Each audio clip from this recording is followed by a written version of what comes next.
নতুন বাংলাদেশ গড়ার প্রক্রিয়ার পাশে থাকবে তুরস্ক, এমনটাই জানিয়েছেন তুরস্কের প্রেসিডেন্ট রিসেপ তাইপ এরদোগানের সাবেক উপদেষ্টা ডক্টর ইয়াসিন আকতাই। সম্প্রতি তুরস্কের ইস্তাম্বুল তিরাজাত বিশ্ববিদ্যালয়ের অনুষ্ঠিত প্রথম আন্তর্জাতিক বাংলাদেশ স্ট্র্যাটেজি কনফারেন্সে তিনি কথা বলেন।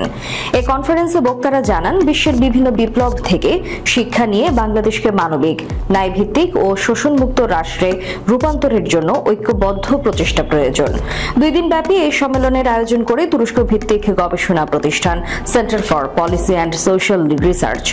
জুলাই বিপ্লবের চেতনায় বাংলাদেশ 2.0 বিনির্মাণ শীর্ষক এই সম্মেলনে মূল বক্তা ছিলেন তুরস্কের প্রেসিডেন্ট রিসেপ তাইপ এরদোগানের সাবেক উপদেষ্টা ও সমাজবিজ্ঞানী অধ্যাপক ডক্টর ইয়াসিন আকতাই, দৈনিক আমার দেশের সম্পাদক ডক্টর মাহমুদুর রহমান এবং যুক্তরাষ্ট্রের নিউ অরলিন্স বিশ্ববিদ্যালয়ের অর্থনীতিবিদ অধ্যাপক ডক্টর কবির হাসান। মূল বক্তব্যে অধ্যাপক ডক্টর ইয়াসিন আকতাই বলেন, নতুন বাংলাদেশ গঠনের প্রক্রিয়ায় তুরস্ক সবসময় বাংলাদেশের পাশে থাকবে। ডক্টর মাহমুদুর রহমান বলেন, ভারতীয় আধিপত্যবাদ থেকে মুক্তিই ছিল জুলাই বিপ্লবের মূল রাজনৈতিক দর্শন, যা আগামীর বাংলাদেশের ভিত্তি হবে। অনুষ্ঠানে বাংলাদেশের রাষ্ট্রদূত এম আমানুল হক বলেন, জুলাই বিপ্লবের পর তুরস্ক ও বাংলাদেশের দ্বিপাক্ষিক সম্পর্ক বিশেষ করে অর্থনৈতিক ও সামরিক খাতে নতুন মাত্রা পেয়েছে।